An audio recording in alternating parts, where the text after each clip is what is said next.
Good morning 12th class students. देखिए, आज हम अभिव्यक्ति और माध्यम से जो बोर्ड एग्ज़ाम में प्रश्न आने हैं उनका हम अध्ययन करेंगे और आप लोग इनको अच्छे से पढ़ लीजिएगा, क्योंकि प्री बोर्ड एग्ज़ाम में और फाइनल की एग्ज़ाम में इसी प्रकार के प्रश्न आना है। देखिए, यहाँ पर जो है कहानी, जैसे कहानी मान लीजिए आ गया कि कहानी की परिभाषा बताते हैं, उसके तत्वों के नाम लिखिए। तो आप लोग पहले कहानी की परिभाषा लिखेंगे, फिर उसके तत्व लिखेंगे।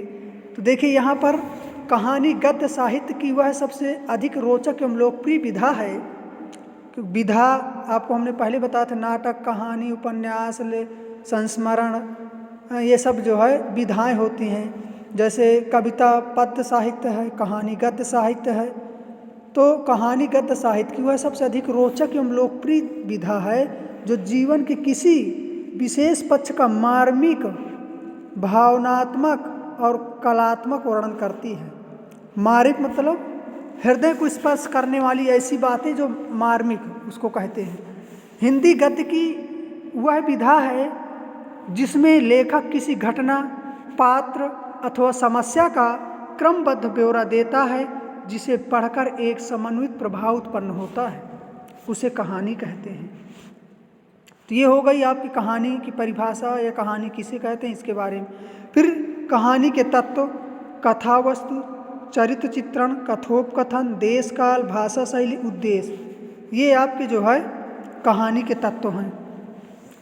फिर देखिए, जैसे प्रश्न आता है कि नाटक में अभिनय के महत्व को रेखांकित कीजिए। नाटक में अभिनय का क्या महत्व है? तो अभिनय के बारे में हम पढ़ते हैं, अभिनय किसी अभिनेता या अभिनेत्री के द्वारा किए जाने वाला वह कार्य है।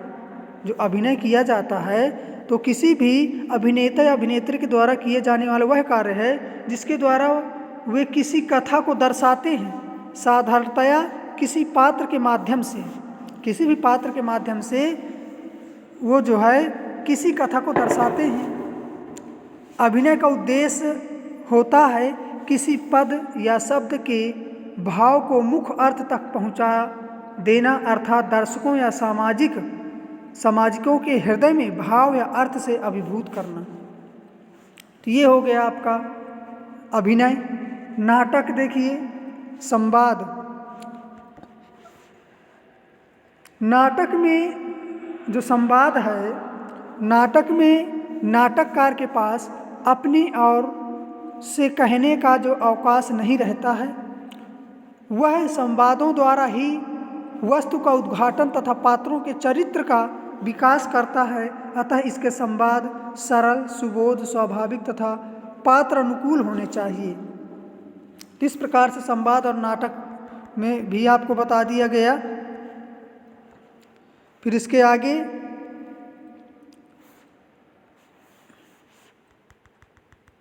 श्रव्य जो माध्यम है, मनुष्य की एकाग्रता सीमित होती है। श्रव्य माध्यम में मनुष्य की एकाग्रता सीमित होती है। अब देखिए, एक प्रश्न आता है, कहानी में क्लाइमैक्स का क्या महत्व है?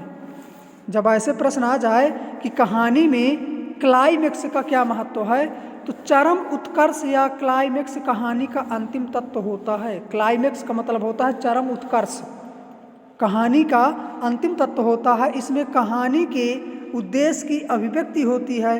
कहानी का उद्देश्य मनोरंजन के साथ साथ जीवन संबंधी अनुभूतियों से मानव मन का निकट परिचय कराना है। ये जो है कहानी में क्लाइमैक्स का महत्व है। फिर इसके आगे है फीचर। देखिए, जैसे कभी आता है कि फीचर कैसे लिखा जाता है, या समाचार और फीचर में क्या अंतर है, ये सब आपको बताएंगे। तो पहले हम फीचर के बारे में पढ़ देते हैं कि फीचर कैसे लिखा जाता है। तो फीचर लेखन किसी कहानी, उपन्यास की तरह ही कुछ बिंदुओं पर आधारित होता है। आरंभ,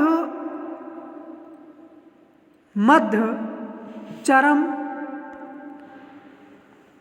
समापन, भाषा शैली, नेता तथा निष्कर्ष, फीचर लेखन का आरंभ किसी घटना, यात्रा आदि पर आधारित होता है। आरंभ में पाठक को कुछ ऐसी घटना का जिक्र करना चाहिए जिससे पूरा लेख पढ़ने को उत्सुकता पाठक के मन में बरकरार रहे। जब भी हम फीचर लेखन लिखें तो प्रारंभ में ऐसे ही कुछ शब्दों को, शैली का प्रयोग करें, ऐसे ही कुछ क्रम घटना लिखें जिससे पाठक अगर थोड़ा 2-4 लाइन पढ़ता है तो उसको आगे पढ़ने के लिए उत्सुकता रहे। ये हो गया फीचर कैसे लिखा जाता है इसके बारे में। समाचार और फीचर में क्या अंतर है? तो देखिए, समाचार और फीचर में प्रमुख अंतर प्रस्तुतिकरण की शैली और विषय वस्तु की मात्रा का होता है। जहां उल्टा पिरामिड शैली में लिखा गया समाचार किसी विषय अथवा घटना को संक्षिप्त रूप में प्रस्तुत करता है, वहीं फीचर उस समाचार को विस्तार से प्रस्तुत करता है।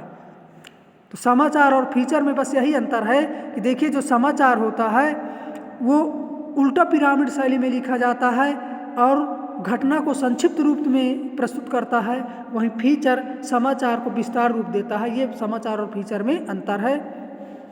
फिर इसके बाद 4 ककार, आपको हमने 6 या 7 ककार बताए थे। उनमें से अगर कभी याद आए कि 4 ककार लिखिए, 6 ककार समाचार में कौन कौन से हैं, तो ये आप लिख दीजिए, क्या, कब, कौन, कहाँ, कैसे, किसने, है ना। तो ये सब जो है ये इसके बारे में हो गया। तो आप लोग अभिव्यक्ति और माध्यम से जो आज हमने बताया इसको आप लोग अच्छे से पढ़ लीजिएगा, क्योंकि यही जो है आपके प्री बोर्ड में और बोर्ड एग्जाम में क्वेश्चन इस प्रकार के आएंगे। धन्यवाद।